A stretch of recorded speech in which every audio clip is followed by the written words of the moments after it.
Permohonan kita adalah dalam nama Tuhan yang menjadikan langit dan bumi. Amin.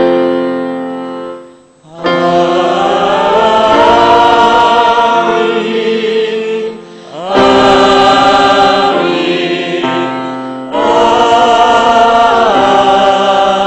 Amin. Kasih Allah menyertai kita. Ya, kasih-Nya beserta kita.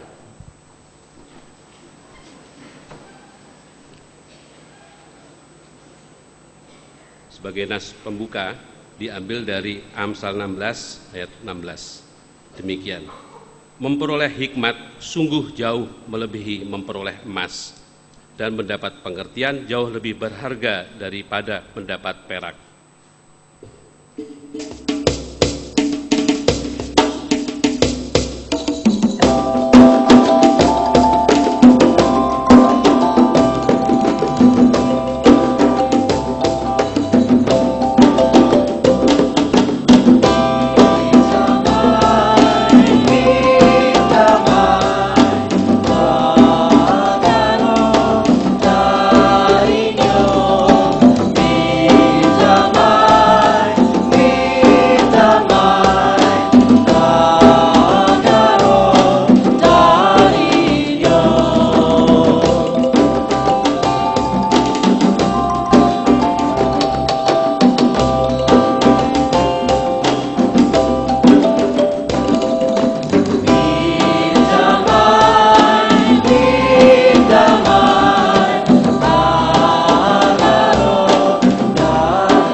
Jemaat, mari kita mengaku dosa-dosa kita dan mohon pengampunan darinya.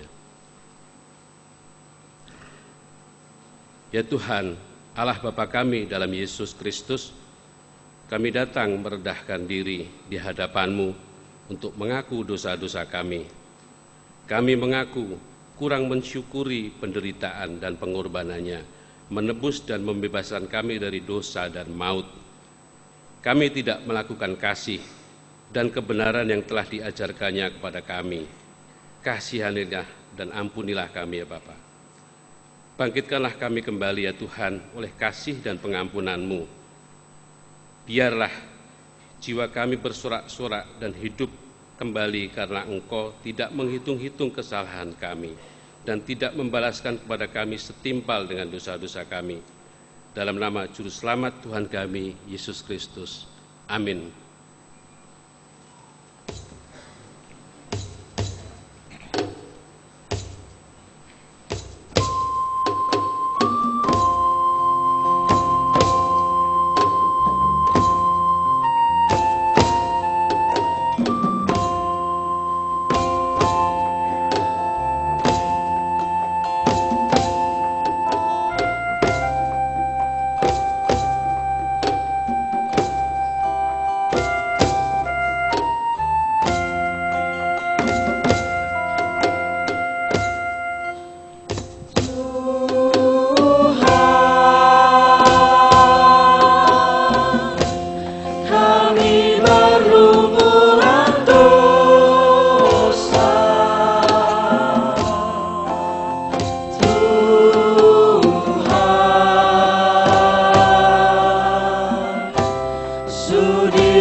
Jemaat yang dikasihi Tuhan, terimalah berita anugerah sebagaimana tersurat dalam Kolose 1 ayat 19 sampai 22.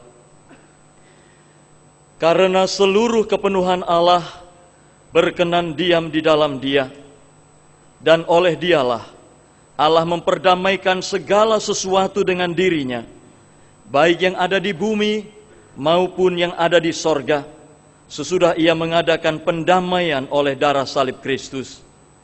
Juga kamu yang dahulu hidup jauh dari Allah dan yang memusuhinya dalam hati dan pikiran seperti yang nyata dari perbuatanmu yang jahat, sekarang diperdamaikannya di dalam tubuh jasmani Kristus oleh kematiannya, untuk menempatkan kamu kudus dan tak bercela dan tak bercacat di hadapannya.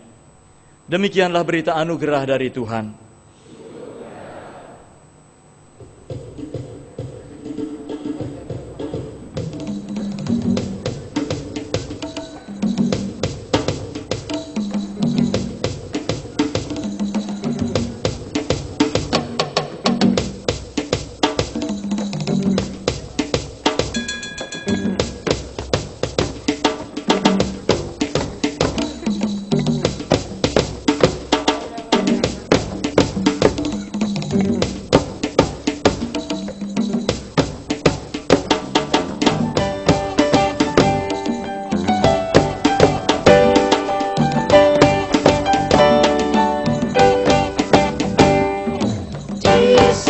Yesus di Kalvari, ku sadar dosaku yang kecil, oleh darahnya aku bersih, puji namanya,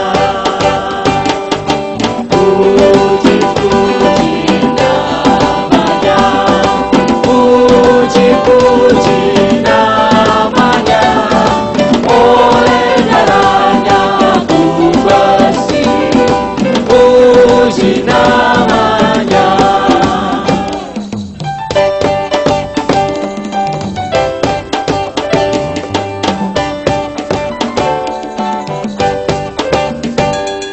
Kini bahagiaku penuh, Yesus berdiam di dalamku, sungguh ku selamat, ku ditebus, puji namanya, puji namanya, puji namanya, oleh darahnya ku bersih, puji namanya.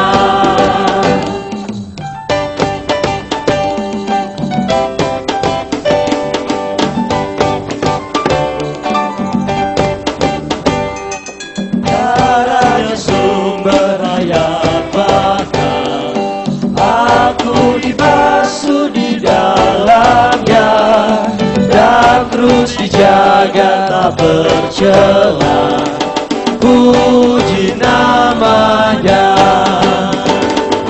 puji namanya, puji namanya, oleh darahnya ku bersih, puji namanya.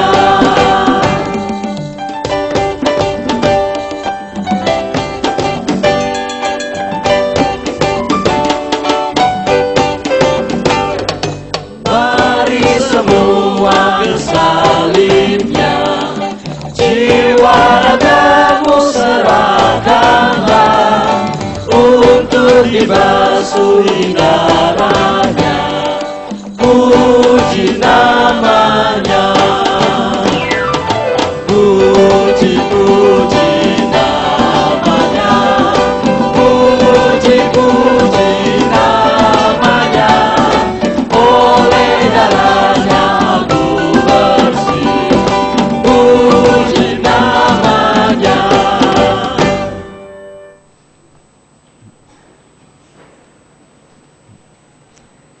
Saudara-saudaraku yang dikasihi Tuhan, sebelum kita berdoa dan membaca Alkitab serta mendengar pemberitaannya, vokal grup Yedutun akan mempersembahkan sebuah kesaksian pujian.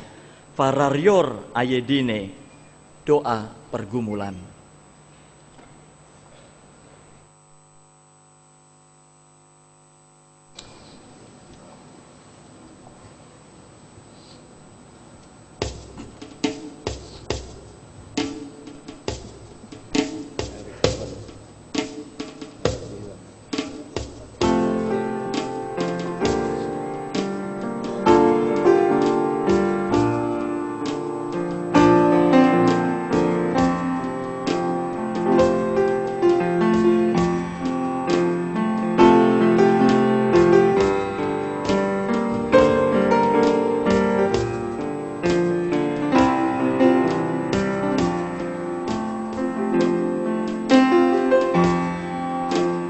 Yamandero nyan besobe koreri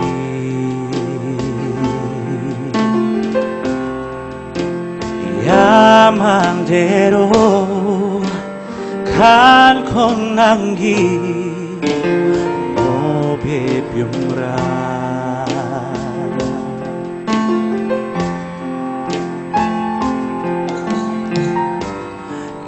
Baraman sereno wafnewe neram saswar besu rover farario ayerinde rover farario ayerinde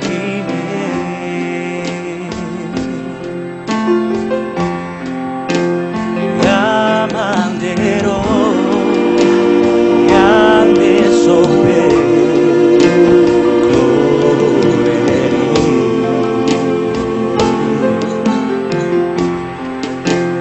Yamandero kan konagi obe byumra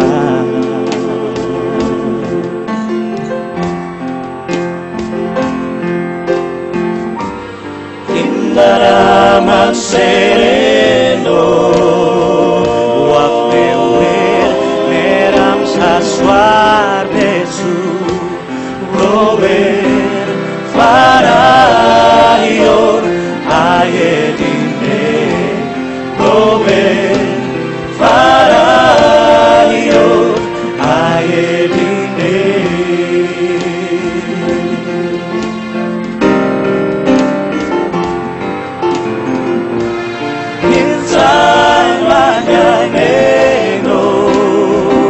Yakam dumro sao korerike Yasong yasandi Auro mo peri Sima sereno Rover farario ayedine Rover farario ayedine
santi, Auro movedi, se mar sereno lo ven farayo, ayedine lo ven farayo, ayedine lo ven farayo, ayedine lo ven farayo, ayedine lo ven farayo.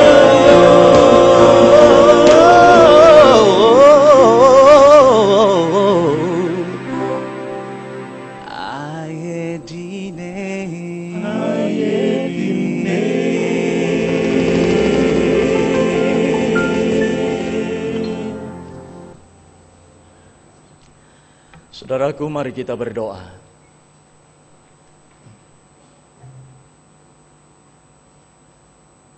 Tuhan, Engkau tahu kami masih harus menjalani dan berhadapan dengan berbagai pergumulan dalam kehidupan ini. Dan kami rindu di tengah-tengah pergumulan yang begitu berat, kami ingin tetap menjadi anak-anak-Mu yang mencitrakan kemuliaan-Mu. Itu tidak ringan bagi kami. Oleh sebab itu, kami memohon Engkau senantiasa membimbing dan memberi kekuatan kepada kami. Kami membuka hati dan pikiran kami untuk menerima sapaan sabda-Mu, Tuhan. Bersabdalah, kami siap mendengarkannya. Layakkan setiap kami dengan kasih dan pengampunan-Mu, karena kami tahu kami pribadi yang penuh cacat celah dan kelemahan. Berkaryalah Roh Kudus, kuasailah hati setiap kami. Buatlah kami mengerti akan firman-Mu, dan Engkau mampukan memelihara serta melakukannya dalam hidup kami. Demi nama Yesus Kristus, Sang Firman yang hidup. Amin. Saudara-saudaraku, Kolose pasal 3 ayat 1-11 adalah bagian Alkitab yang akan kita baca pada hari ini. Kolose pasal 3 ayat 1-11.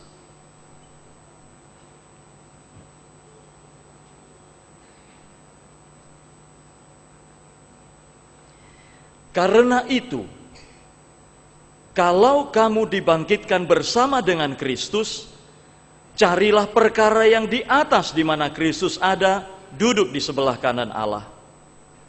Pikirkanlah perkara yang di atas, bukan yang di bumi. Sebab kamu telah mati dan hidupmu tersembunyi bersama dengan Kristus di dalam Allah. Apabila Kristus yang adalah hidup kita menyatakan diri kelak, kamu pun akan menyatakan diri bersama dengan Dia dalam kemuliaan. Karena itu, matikanlah dalam dirimu segala sesuatu yang duniawi, yaitu percabulan, kenajisan, hawa nafsu, nafsu jahat, dan juga keserakahan yang sama dengan penyembahan berhala. Semuanya itu mendatangkan murka Allah atas orang-orang durhaka. Dahulu kamu juga melakukan hal-hal itu ketika kamu hidup di dalamnya. Tetapi sekarang buanglah semuanya ini, yaitu marah, geram, kejahatan, fitnah, dan kata-kata kotor yang keluar dari mulutmu. Jangan lagi kamu saling mendustai, karena kamu telah menanggalkan manusia lama serta kelakuannya, dan telah mengenakan manusia baru yang terus-menerus diperbarui untuk memperoleh pengetahuan yang benar menurut gambar Khaliknya. Dalam hal ini, tiada lagi orang Yunani atau orang Yahudi, orang bersunat atau orang tak bersunat, orang barbar atau orang Skit, budak atau orang merdeka.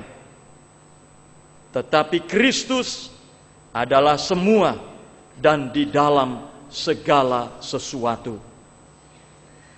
Demikianlah firman Tuhan. Berbahagialah mereka yang mendengarkan firman Tuhan dan yang memelihara dalam hati dan hidupnya. Haleluya.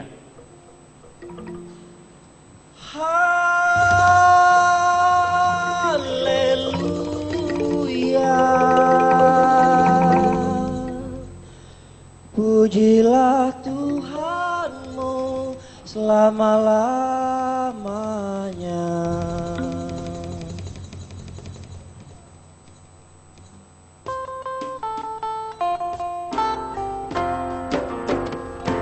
Haleluya, haleluya, pujilah Tuhanmu selamanya. Haleluya, nyanyi dan soraklah, agungkan namanya. Pujilah Tuhanmu selamanya. Haleluya, haleluya, haleluya, pujilah Tuhanmu selamanya. Haleluya, nyanyi dan soraklah, agungkan namanya. Pujilah Tuhanmu selamanya. Haleluya.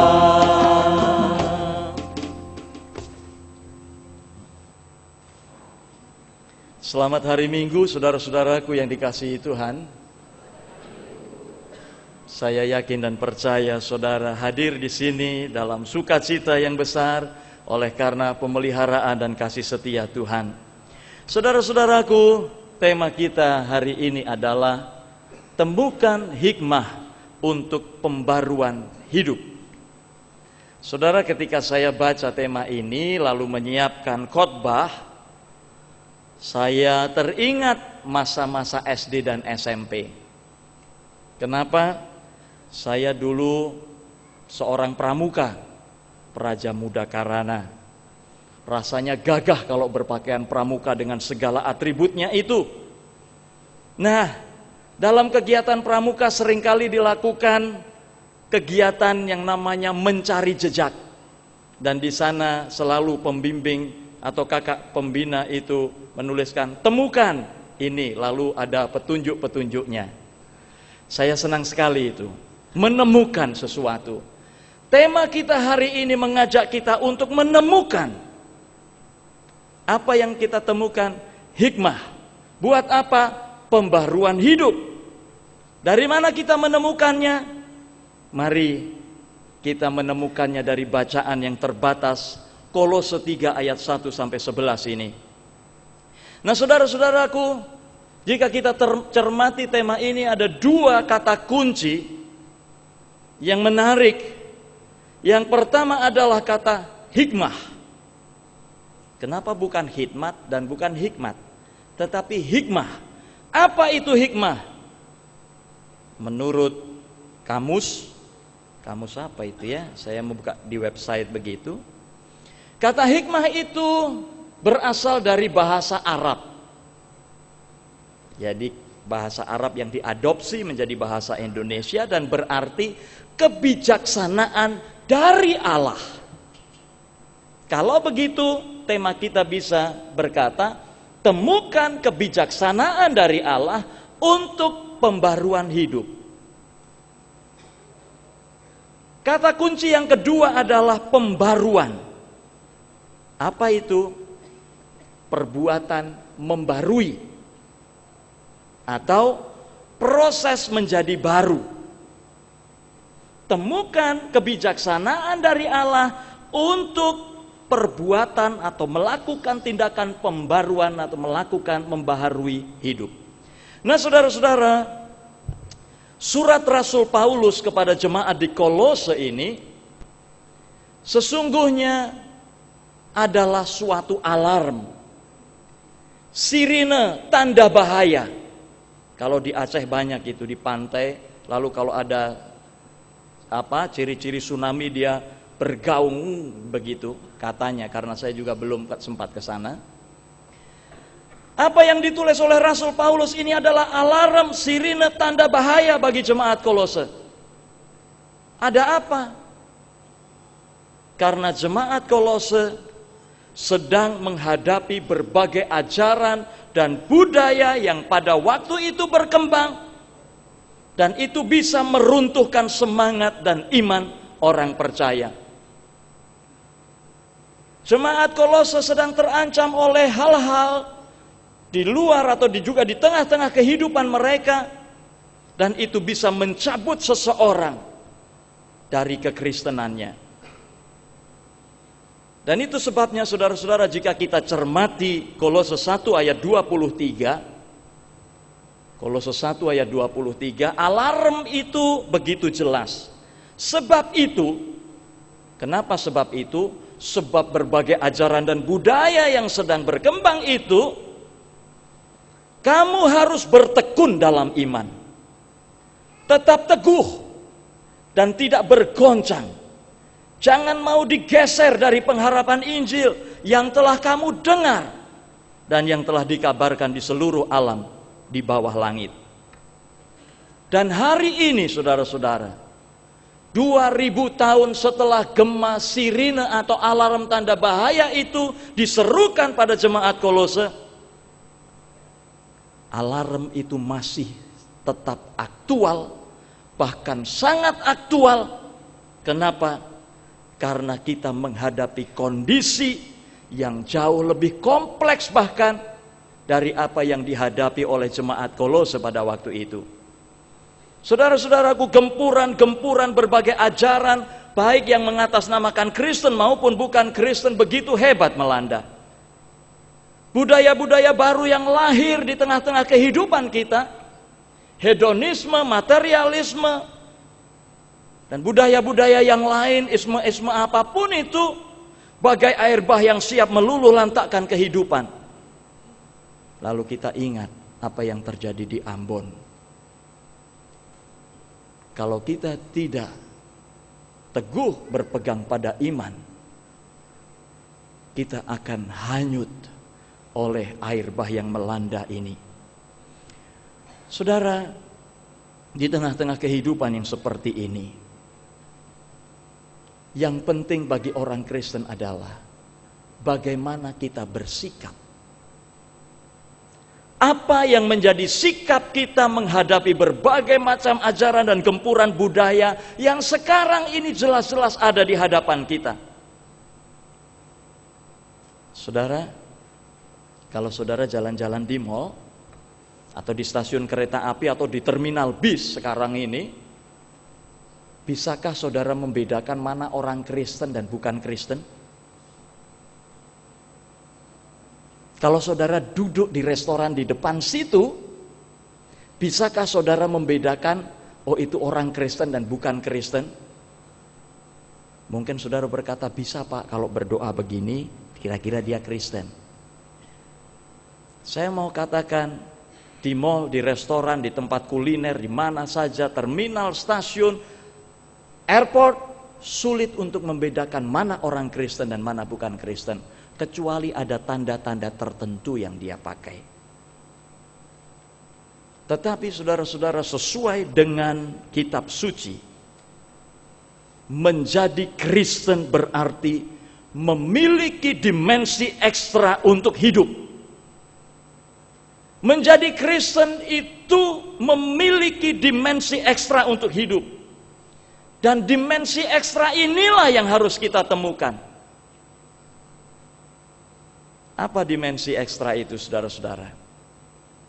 Dimensi ekstra itu adalah hikmah, kebijaksanaan dari Allah tadi. Bukan kebijaksanaan dari yang lain-lain, tetapi kebijaksanaan dari Allah. Kebijaksanaan yang memungkinkan kita melakukan pembaruan hidup.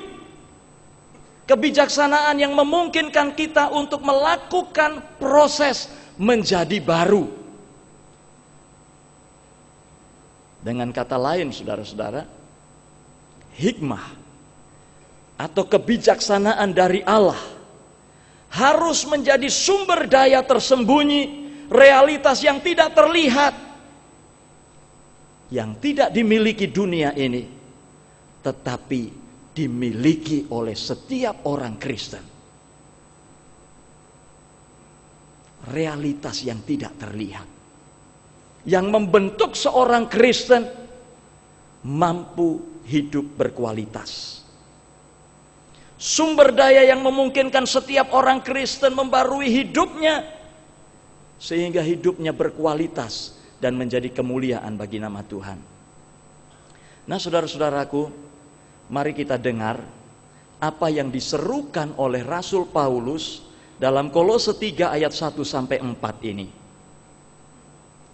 Karena itu, kalau kamu dibangkitkan bersama dengan Kristus, carilah perkara yang di atas, di mana Kristus ada dan duduk di sebelah kanan Allah. Pikirkanlah perkara yang di atas, bukan yang di bumi. Sebab kamu telah mati, dan hidupmu tersembunyi bersama dengan Kristus di dalam Allah. Apabila Kristus yang adalah hidup kita menyatakan diri kelak, kamu pun akan menyatakan diri bersama Dia dalam kemuliaan. Itu yang dituliskan oleh Rasul Paulus. Saudara-saudaraku yang dikasihi Tuhan, pembaruan hidup kita bisa kita lakukan jika kita menyadari secara penuh, bukan separuh-separuh, bukan 3/4 penuh, tetapi jika kita menyadari secara penuh, apa yang kita sadari? Hidup kita tersembunyi bersama dengan Kristus. Dengan demikian, kita mencari perkara yang di atas. Kita memikirkan perkara yang di atas, yang berkenan kepada Bapa dan Kristus. Itu artinya Kristus menjadi bagian dari setiap situasi yang kita hadapi. Itu artinya Kristus terlibat dengan dan dalam aktivitas setiap kita. Dan itu berarti hidup kita, aktivitas sehari-hari kita, pikiran kita harus terus terkoneksi dan terikat pada Kristus. Bukan terikat pada yang lain, bukan terkoneksi pada yang lain. Kesadaran itulah saudara-saudara yang memampukan kita untuk mematikan dan membuang segala sesuatu yang duniawi. Saudara, dalam daftar Rasul Paulus ada 5 hal pertama. Kalau 5 hal pertama berarti masih ada sekian hal kedua nanti yang harus dimatikan. Tidak boleh dibiarkan hidup. Karena hal-hal itu tidak menunjukkan kehidupan Kristen yang didrive, yang dikendalikan, yang diarahkan oleh hikmah atau kebijaksanaan dari Allah. Mari kita lihat saudara-saudara. Apa hal yang pertama yang harus dimatikan saudara? Silahkan dijawab saudara, kita tanya jawab saja. Hal pertama apa yang harus dimatikan saudara? Percabulan. Saudara, kalau ada orang bilang cabul lu gitu, itu terkoneksi dengan apa saudara? Hal-hal seksual. Tidak pernah orang bilang cabul lu gitu, koneksinya dengan uang. Enggak ngonek gitu. Percabulan. Saudara, ini berkaitan dengan nafsu seksual. Dan setiap kita dikaruniai nafsu seksual itu. Pendeta juga. Kita pada dasarnya adalah makhluk seksual. Dan seks adalah bagian yang sangat penting dalam kehidupan ini. Seks diciptakan oleh Allah untuk menambah semangat dan gairah dalam berelasi. Percaya atau tidak itu ya saudara. Tetapi ketika seks tidak terkendali, ketika seks tidak tepat, ia menjadi destruktif dan akhirnya menjadi bencana.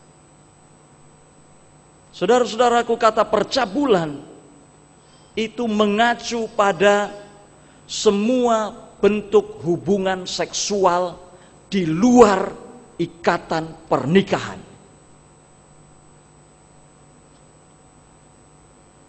Percabulan itu mengacu pada semua bentuk hubungan seks di luar pernikahan. Dan itu harus dimatikan.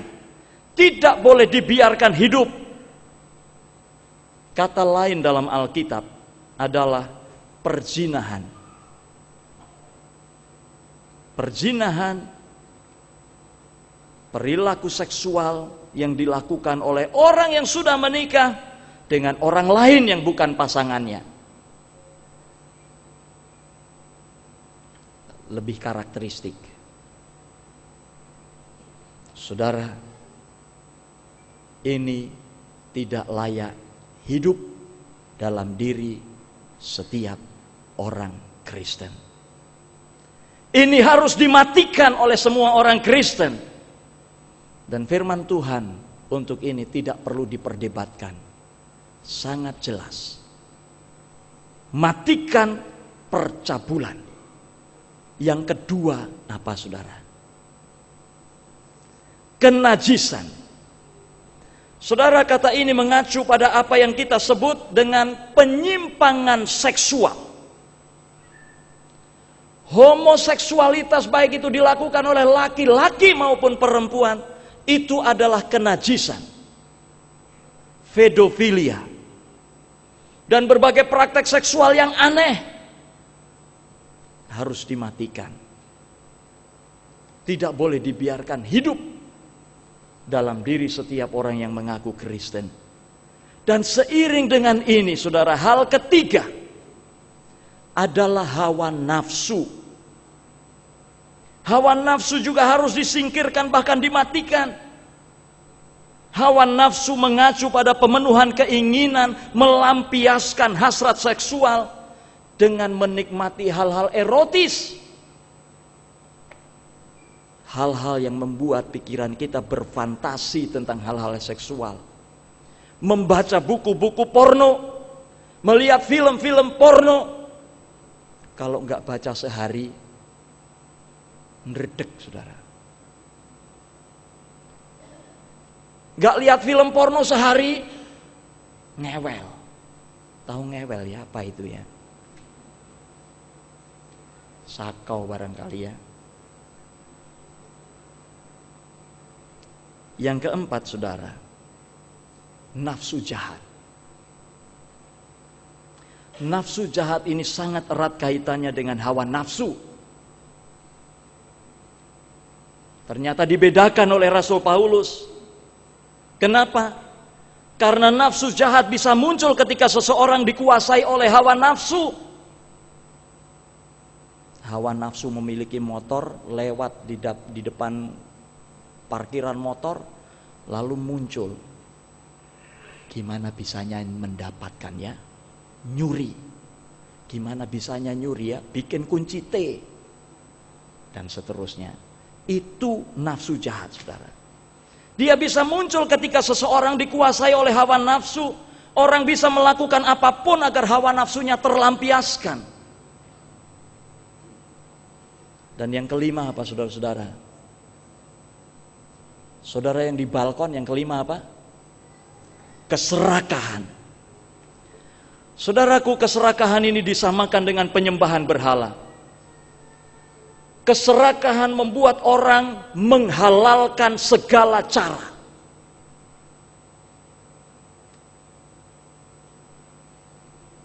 Allah menciptakan semua ada di bumi ini dan mencukupi buat kebutuhan manusia. Tetapi apapun yang ada di bumi ini tidak akan pernah bisa mencukupi keserakahan satu orang.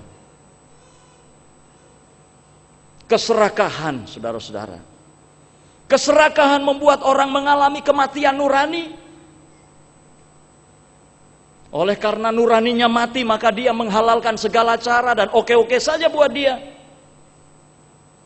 Hidup seorang yang serakah, saudara-saudara, akan dikendalikan oleh keserakahannya. Dia akan mengabdi pada keserakahannya. Dan itulah yang dimaksud dengan penyembahan berhala. Jika keserakahan itu mengenai uang, saudara, dia nggak peduli lagi itu uang siapa. Uang Tuhan pun diembatnya sama dia.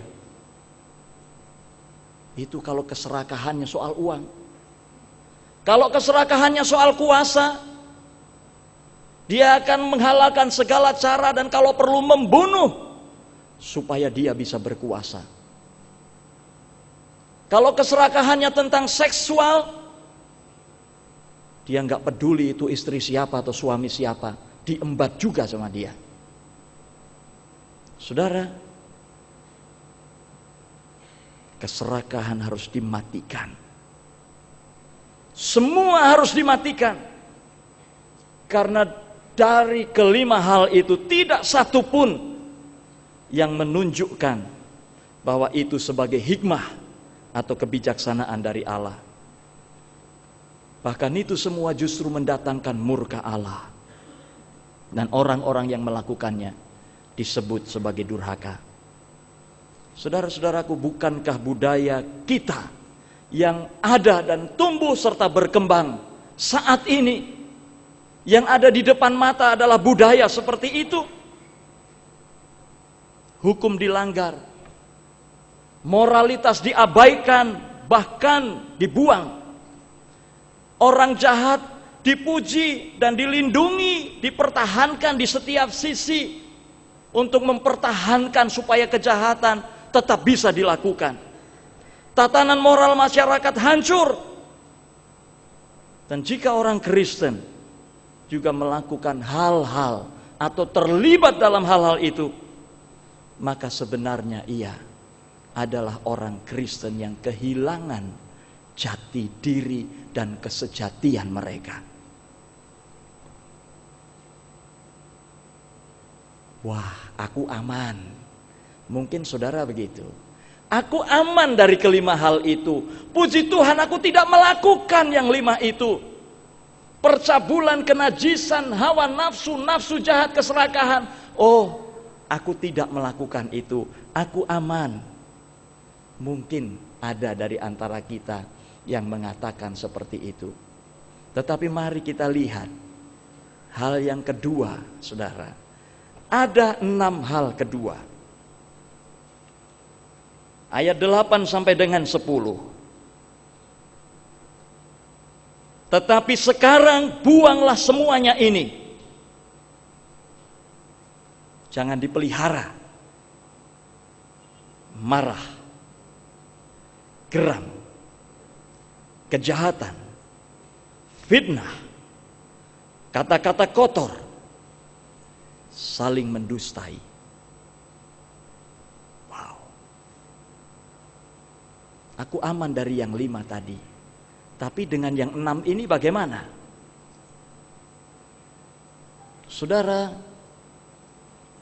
dalam kehidupan kita sebagai orang-orang yang tersembunyi dengan Kristus, kita dikehendaki untuk stop, berhenti, buang, tidak memelihara itu lagi. Mengapa? Karena kita bisa. Yang kita bisa itu bukan cuma SBY, Bapak Ibu. Kita bisa. Karena kita memiliki dimensi ekstra. Dimensi ekstranya adalah karena kita hidup tersembunyi dengan Kristus di dalam Allah. Bukan tersembunyi dengan yang lain di dalam siapa. No. Kita hidup tersembunyi dengan Kristus di dalam Allah. Inilah hikmah. Inilah kebijaksanaan dari Allah.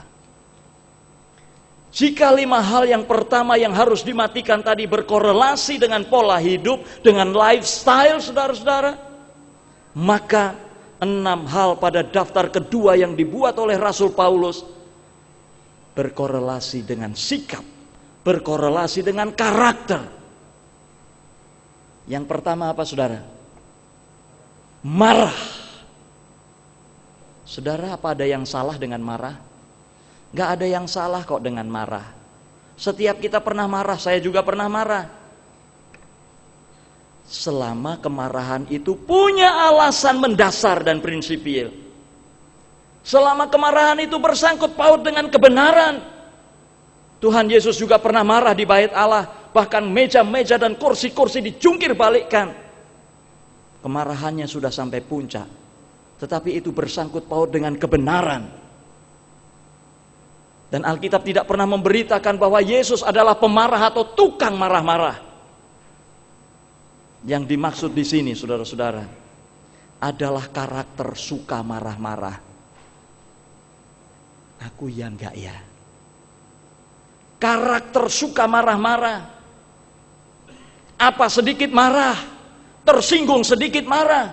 Saya tidak suka dengan sikap saudara. Dengan mata yang melotot. Emang saya tidak bisa seperti saudara. Wah, hebat sekali. Di Jakarta ini saya sering lihat orang marah-marah di jalan, saudara. Ampun.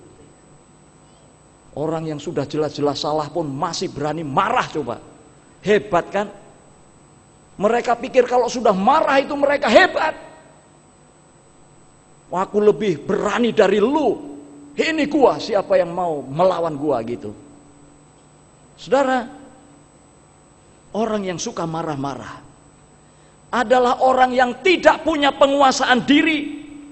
Orang yang tidak dewasa sekalipun dia sudah tua. Kata iklan, dewasa itu pilihan. Tetapi menjadi tua itu sudah biasa. Karena memang terus menjadi tua. Rambutnya semakin memutih. Tetapi belum tentu kedewasaannya berjalan sinergi atau simultan dengan ketuaannya. Orang-orang yang suka marah itu disebutnya tidak dewasa. Kalau bahasa Jawanya mbocai. Mbocai seperti bocah, kekanak-kanakan. Bahasa Tionghoanya mbocengli. Mbocengli. Mbocengli ya. Mbocengli itu enggak bagus. Betul ya Bu Titus ya? Mbocengli. Orang suka marah-marah. Dia hanya ingin melampiaskan nafsu marahnya. Saya ya enggak ya. Ini harus dibuang. Karena tidak ada kebijaksanaan dari Allah dalam kemarahan itu. Yang kedua apa saudara? Yang kedua apa saudara? Geram. Gitu. Sambil gerem. Gitu. Matanya melotot. Geram. Saudara, geram mengacu pada kemarahan disertai dendam dan keinginan membalas. Geram, saudara-saudara, berpotensi melahirkan kekerasan baik kata-kata maupun tindakan. Saudara, kekerasan itu bukan hanya tindakan yang membuat pipi menjadi biru dan benjol kepala. Tetapi kata-kata itu juga bisa melukai. Geram berpotensi melahirkan kekerasan baik kata-kata maupun tindakan. Dan jika sikap ini masih ada di dalam kita, mari kita katakan, ini bukan aku ini. Ini bukan aku. Kita bisa berkata tidak. Dan memang harus berkata tidak. Kenapa? Karena kita adalah ciptaan baru di dalam Kristus. Rasul Paulus katakan, kamu sudah menanggalkan dan meninggalkan manusia lama dan hidup sebagai ciptaan baru. Yang ketiga apa saudara? Kejahatan. Kejahatan. Saudara, kejahatan itu jangan dipandang sesuatu yang sudah terjadi. Kejahatan itu something silent. Sesuatu yang diam. Di dalam hati sana. Diam. Tapi berisi kebencian yang tersembunyi. Dari hati yang merencanakan pembalasan dendam secara rahasia. Diam saudara, terlentang, tidur, matanya merem. Tapi pikirannya kurang ajar. Dia sudah menyakiti hatiku.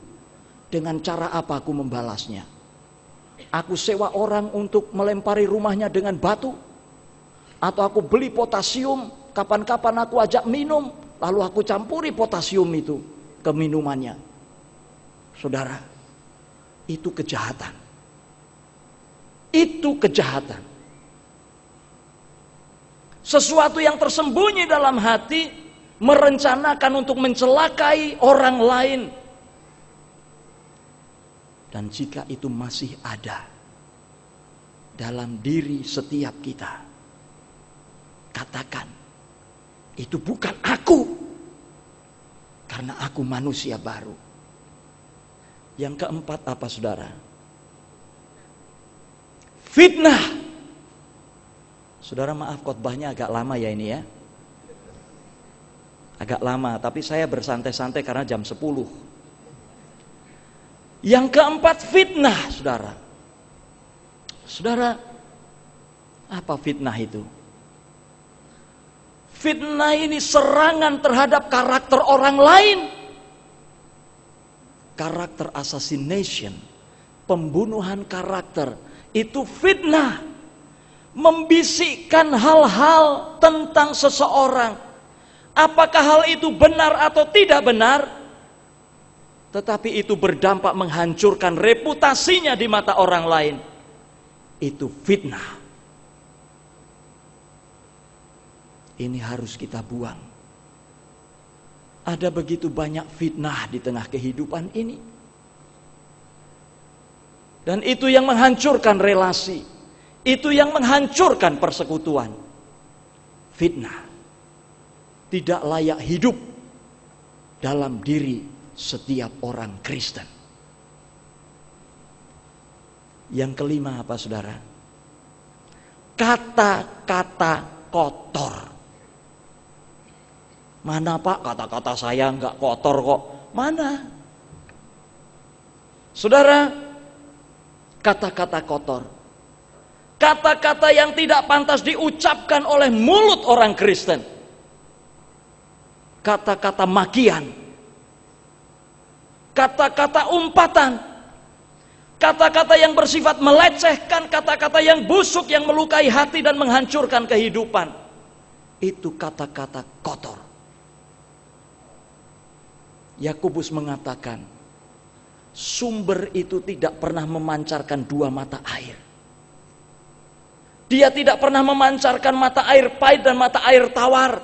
Kalau pahit ya pahit, tawar ya tawar. Mulut orang Kristen memancarkan apa?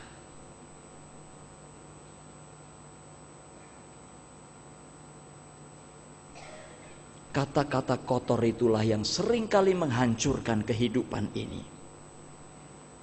Dan itu harus dibuang dari mulut orang Kristen.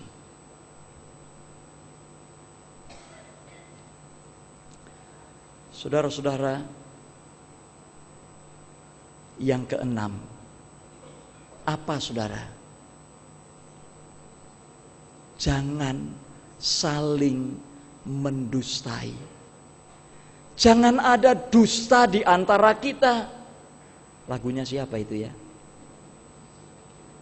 Jangan ada dusta di antara kita. Berkata bohong. Saudara, kebohongan atau dusta adalah ketidakbenaran yang melahirkan kecurigaan dan merusak kepercayaan. Melahirkan kecurigaan dan merusak kepercayaan. Tidak ada trust lagi. Bayangkan saudara, ketika kehidupan ini kehilangan trust, maka tidak ada lagi damai sejahtera di situ. Tidak pernah ada damai sejahtera jika kecurigaan buah dari kebohongan sudah menyelinap masuk dalam sebuah persekutuan, baik itu persekutuan rumah tangga, persekutuan jemaat, maupun persekutuan dalam kehidupan berbangsa dan bermasyarakat ini. Bayangkan kalau rakyat sudah nggak percaya lagi sama pemerintahnya. Bayangkan kalau istri sudah tidak percaya dan curiga lagi pada suaminya atau sebaliknya. Bayangkan jika anak sudah curiga dan tidak percaya kepada orang tuanya atau sebaliknya. Bayangkan jika anggota jemaat semua sudah tidak percaya lagi pada para penatua ini, pada pendeta. Apa yang akan terjadi? Gereja yang mestinya menjadi damai sejahtera itu tidak pernah akan ada damai sejahtera. Kebohongan, dusta adalah kekejian bagi Tuhan. Saudara-saudaraku, perikop ini ditutup dengan sangat indah oleh Paulus. Mari kita baca ayat 11. Dalam hal ini tiada lagi orang Yunani atau orang Yahudi, orang bersunat atau orang tak bersunat, orang barbar atau orang skit, budak atau orang merdeka. Kita baca bersama. Tetapi Kristus adalah semua dan di dalam segala sesuatu. Saudara, apa maksud Paulus dengan tulisan ini? Tidak ada lagi tempat bagi karakteristik etnik. Etnokarakter, tidak ada tempat di situ. Kadang-kadang kehidupan kita ini terpenjara oleh karakteristik etnik. Apa yang saya maksud, saudara? Kalau saudara tanya ke seseorang, dari mana? Oh, saya dari Jogja. Terus langsung stereotipnya main. Orang Jogja itu pakai blangkon, kan mondolannya di belakang. Gede itu kan. Wah, ini orang pasti kalau ngomong baik di depan tapi benjol di belakang gitu kan. Itu stereotip, saudara. Karakteristik etnik yang kemudian begini. Pernah seorang rekan pendeta berkata pada saya, Pak Yanu, kalau melayani di Kebayoran Baru, Pak Yanu, hatinya hati Jawa, katanya begitu. Tetapi ngomongnya harus ngomong Batak. Wah, apa bedanya ya? Kenapa dibedakan antara Batak dan Jawa? Padahal saya tidak pernah terpikir seperti itu. Oh, ternyata karakteristik etniknya, katanya, saudara, katanya orang Batak itu suka marah-marah. Katanya loh ya. Sekali lagi, loh kenapa gitu? Ya karena yang dihadapi orang yang suka marah, katanya begitu. Wallahu alam bisawab. Saya tidak sedang ini ya. Tapi saya mau mencontohkan begini, saudara. Andai kata ada seorang Kristen Irlandia di sini, dia mungkin berkata begini, aku tahu aku ini temperamental, tetapi aku nggak bisa untuk sedikit sabar. Susah buat aku.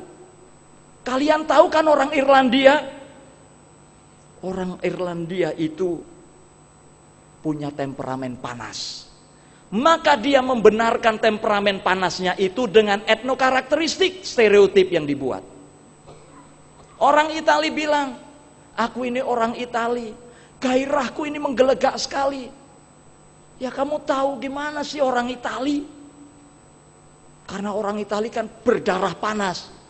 Maka dia membenarkan perilaku seksualnya yang ini karena dia orang Itali. Kira-kira seperti itu, saudara. Nah, mungkin kita juga memiliki karakteristik etnik, lalu menjadi stereotip buat kita. Kita bisa membuatnya menjadi alasan mengapa kita melakukan sikap-sikap tertentu. Paulus katakan no, tidak, stop. Karena kita tidak bisa lagi mundur mencari alasan untuk membenarkan sikap kita yang harus dibuang tadi. Semua latar belakang, semua alasan primordial harus disingkirkan. Karena kita terkoneksi dengan Kristus. Hidupmu tersembunyi dengan Kristus di dalam Allah.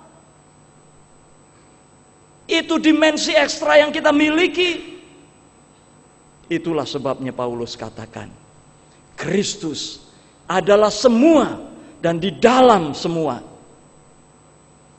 Oleh karena itu, saudara-saudara, kita memiliki dimensi ekstra yang diperlukan untuk berkata tidak kepada pola hidup yang 5 tadi, kepada karakter yang 6 tadi. No, tidak, itu bukan aku. Karena aku ini sudah Kristen, aku ini di dalam Kristus. Tidak ada lagi Jawa, tidak ada lagi Batak, tidak ada lagi Bugis, tidak ada lagi Madura, tidak ada Nias, tidak ada Manado, tidak ada Ambon. Semua harus lebur. Yang ada adalah aku pribadi yang hidup di dalam Kristus. Semua yang 11 tadi dimatikan, dibuang. Dan sekarang kita mau mengatakan ya kepada Allah. sehingga kita dipenuhi dengan cinta, kedamaian, dan sukacita. Saudara, mari di akhir khotbah ini saya mengajak saudara bermain, dan jangan malu-malu bermain bersama saya. Kalau ada yang marah, biar marah sama saya. Saudara, sekarang ini di Twitter atau di Facebook, kalau begini ini tanda apa? Like. Kalau like itu bagus apa buruk? Like, selalu acung jempol. Kalau baik silahkan tunjuk begini, saudara. Kalau jelek silahkan begini. Oke? Geram, mari. Geram, wah ada yang geram bagus. Waduh.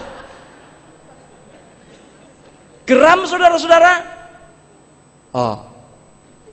Marah, kenajisan, kejahatan, fitnah, kebaikan, wah, kesabaran, kelemah lembutan. Yes, saudara, maksud saya adalah perhatikan ini.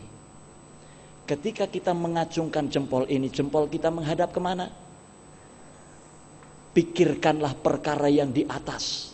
Carilah perkara yang di atas, sehingga orang memberikan like-nya buat saudara. Jangan pikirkan dan cari perkara yang di bumi, sehingga orang mengatakan begini pada saudara. Tersinggung nggak kalau saudara dikatakan, "Lu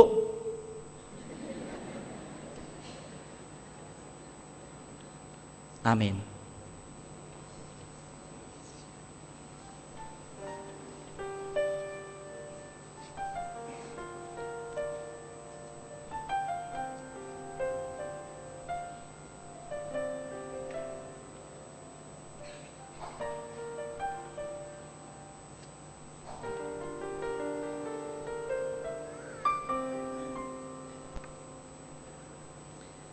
Kembali sebuah kesaksian pujian berjudul Bukan Karena Upahmu akan dipersembahkan oleh vokal grup Yedutun.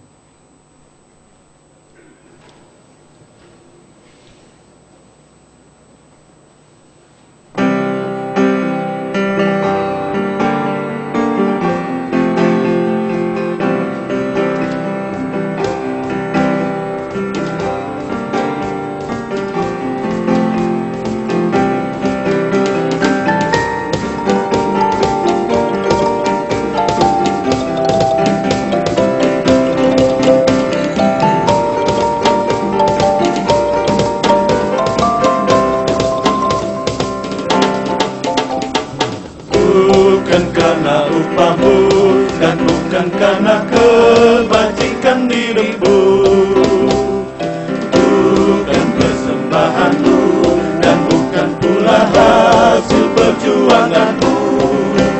Allah mengampuni kesalahan umatnya oleh karena kemurahannya, melalui pengorbanan putra tunggalnya ditebusnya dosa manusia.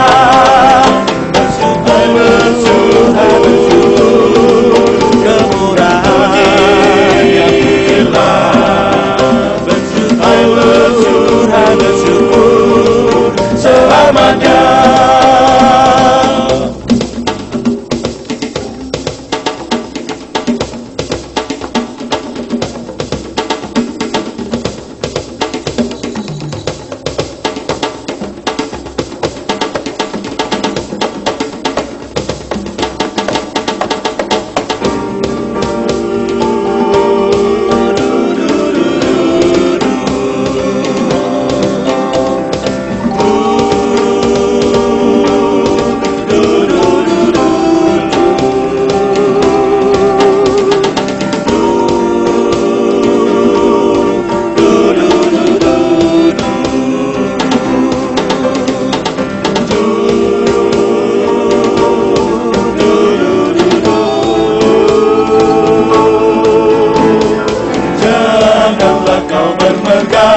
Dan jangan pula meninggikan dirimu.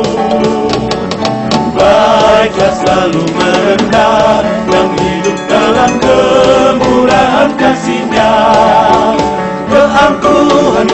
mudah berkenan kepadanya, orang sombong direndahkannya. Yang lemah dan hina dikasihinya penuh, yang rendah akan ditinggikannya.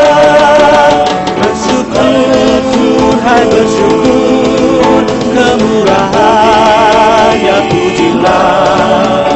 Bersyukur, hai bersyukur, selamanya.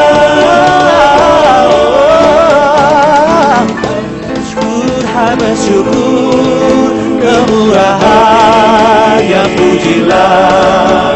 Bersyukur, hai bersyukur, selamanya.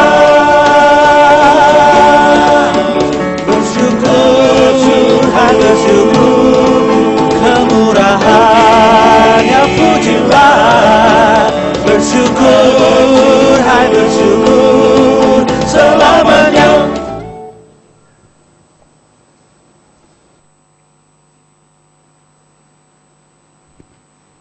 Jemaat, kami undang bangkit berdiri. Marilah kita bersama-sama mengucapkan iman percaya kita demikian. Aku percaya kepada Allah, Bapa yang Maha Kuasa, Halik langit dan bumi, dan kepada Yesus Kristus, Anaknya yang tunggal Tuhan kita, yang dikandung daripada Roh Kudus, lahir dari anak darah Maria, yang menderita sengsara di bawah pemerintahan Pontius Pilatus, disalibkan, mati dan dikuburkan, turun ke dalam kerajaan maut. Pada hari yang ketiga, bangkit pula dari antara orang mati, naik ke sorga, duduk di sebelah kanan Allah, Bapa yang Maha Kuasa, dan dari sana ia akan datang untuk menghakimi orang yang hidup dan yang mati. Aku percaya kepada Roh Kudus, gereja yang kudus dan am, persekutuan orang kudus, pengampunan dosa, kebangkitan orang mati, dan hidup yang kekal. Amin. Jemaat silakan duduk. Saudaraku, mari kita menyatukan hati kita di dalam doa.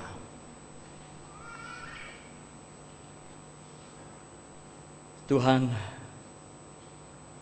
mampukan kami memelihara dimensi ekstra, hikmah, kebijaksanaan dari Allah di dalam hidup kami yang kami temukan di dalam Kristus.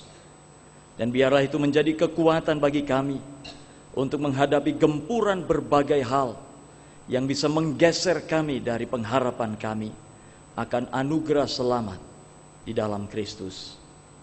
Tolonglah kami dalam kuasa Roh-Mu yang kudus, karena kami sadar, kami lemah, kami terbatas.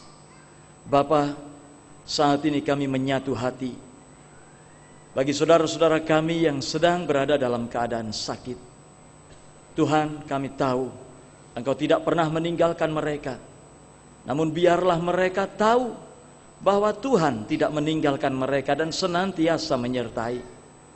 Tuhan memberikan segala sesuatu yang baik, meneguhkan, menguatkan, bukan hanya fisik mereka, namun juga iman dan pengharapan mereka akan berkat dan pertolongan Tuhan. Kami memohon Engkau mengaruniai mereka kesembuhan dan pemulihan. Kami menyatu hati dengan keluarga-keluarga dan saudara-saudara kami yang saat ini ada di dalam duka cita oleh karena ditinggalkan oleh pribadi yang mereka kasihi dan mengasihi mereka. Tuhan, jangan biarkan mereka mengalami kehampaan, tetapi biarlah Engkau menggantikan tempat pribadi yang mereka kasihi. Engkau yang akan memelihara dengan penuh kasih, Engkau yang akan menghibur dan menguatkan, Engkau yang akan menuntun, menaungi dan menyertai perjalanan kehidupan mereka. Engkau yang memberikan bagi mereka pengharapan demi pengharapan dan penyertaan yang sempurna dalam kasih setia Tuhan. Kami menyatu hati dengan mereka, baik perorangan maupun lembaga yang hadir di tengah-tengah kehidupan ini, berjuang menegakkan keadilan dan kebenaran, berjuang untuk menegakkan keutuhan ciptaan, berjuang untuk membarui dan melestarikan lingkungan hidup. Tuhan, berkati mereka dalam perjuangan mereka, karena kami tahu perjuangan ini tidak mudah. Ada begitu banyak tantangan dan hambatan. Biarlah Engkau sendiri dalam kuasa Roh-Mu yang kudus terus mengobarkan semangat mereka sekalipun mereka tidak menikmati apa yang mereka perjuangkan, tetapi jangan biarkan perjuangan mereka padam. Tuhan, kami berdoa dan menyatu hati bagi keluarga-keluarga yang saat ini ada di dalam kesepian dan kesendirian, ada dalam penderitaan oleh karena bencana alam. Kami berdoa bagi saudara-saudara kami di negeri Lima dan sekitarnya, di Ambon Tuhan. Tolong mereka. Dan pakailah kami Tuhan, menjadi kepanjangan tangan-Mu untuk menyatakan cinta kasih-Mu bagi setiap pribadi yang menderita, yang merindukan jamahan dan uluran kasih. Tanpa kami harus melihat apa agama mereka, apa suku mereka. Karena kami semua Engkau kehendaki untuk menyatakan kasih dan kemuliaan-Mu di tengah kehidupan ini. Kami berdoa Tuhan, bagi jemaat-Mu dimanapun juga berada. Biarlah setiap jemaat Tuhan, dimanapun berada, terus Engkau mampukan untuk menjadi alat kemuliaan bagi nama-Mu, menghadirkan damai sejahtera dan kerajaan Allah di tengah-tengah dunia ini. Begitu juga kami, Jemaat GKI Kebayoran Baru, mampukan kami, para pendeta dan para penatua, para aktivis dan seluruh jemaat, untuk menyatu padu, menyatu hati, menyatu pikir dalam ikatan kasih, melangkah bersama-sama, membangun kehidupan kami untuk menjadi berkat di dalam kehidupan ini. Terima kasih Bapa Sorgawi. Kami naikkan doa ini di dalam nama Yesus Kristus Tuhan dan Juru Selamat kami. Dan kami sempurnakan doa ini dengan doa yang diajarkannya kepada kami. Bapa kami yang di sorga, dikuduskanlah nama-Mu.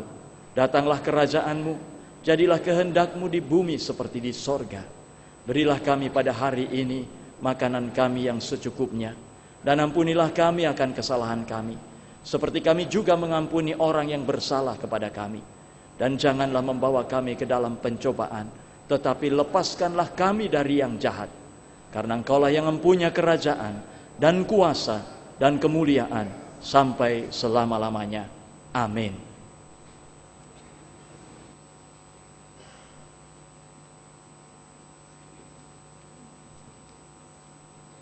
Jemaat yang terkasih dalam Tuhan Yesus Kristus, kini tiba saatnya kita membawa persembahan kepada Tuhan. Nas yang mendasari persembahan kita terambil dari Roma 12 ayat 1 dan 2. Karena itu, saudara-saudara, demi kemurahan Allah, aku menasihatkan kamu, supaya kamu mempersembahkan tubuhmu sebagai persembahan yang hidup, yang kudus dan yang berkenan kepada Allah. Itu adalah ibadahmu yang sejati. Janganlah kamu menjadi serupa dengan dunia ini, tetapi berubahlah oleh pembaharuan budimu, sehingga kamu dapat membedakan manakah kehendak Allah, apa yang baik, yang berkenan kepada Allah, dan yang sempurna.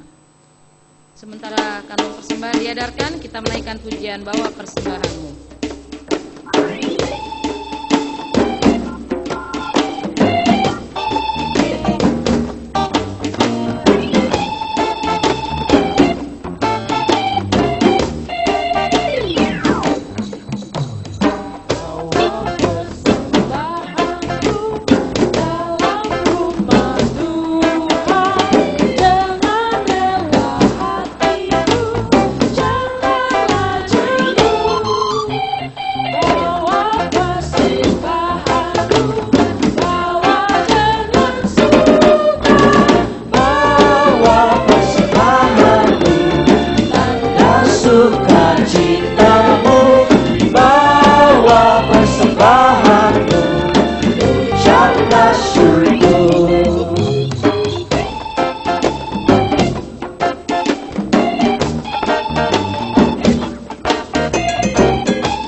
kami undang bangkit berdiri.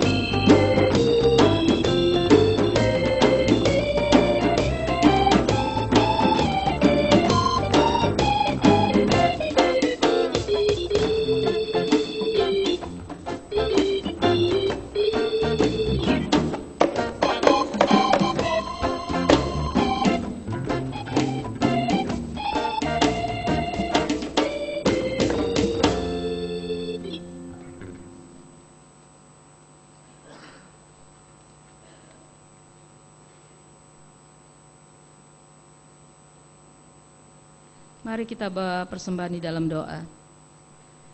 Allah yang kekal dan penuh kemuliaan, sumber segala yang baik, kami mempersembahkan persembahan ini guna pelayanan gerejamu.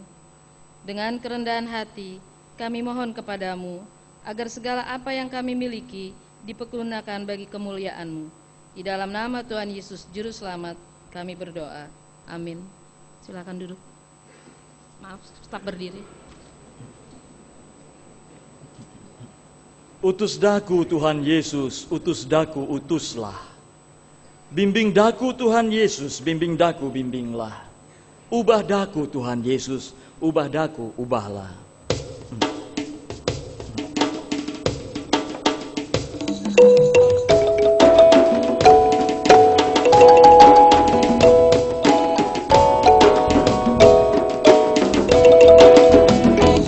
Utus daku Tuhan Yesus, utus daku utuslah. Utus daku Tuhan Yesus, utus daku utuslah. Bimbing daku Tuhan Yesus, bimbing daku bimbinglah. Bimbing daku Tuhan Yesus, bimbing daku bimbinglah. Ubah daku Tuhan Yesus, ubah daku ubahlah. Ubah daku Tuhan Yesus, ubah daku ubahlah. Kekasih Tuhan Yesus Kristus, pergilah, berjalanlah dalam hikmah Allah.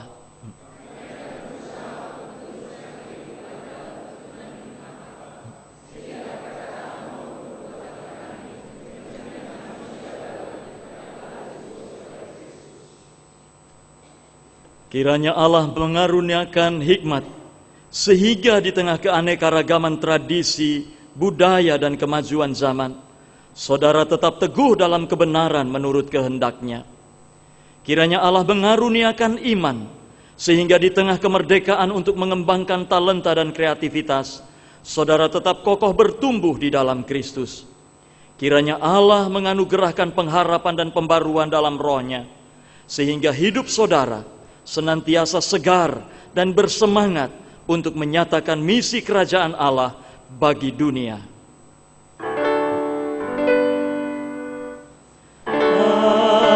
Amin. Amin. Amin.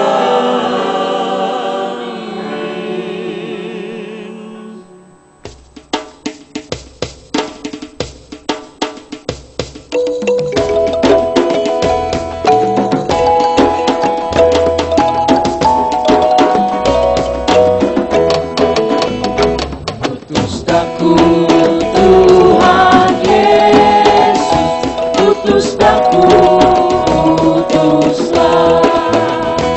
Utus daku Tuhan Yesus, utus daku utuslah. Bimbing daku Tuhan Yesus, bimbing daku bimbinglah. Bimbing daku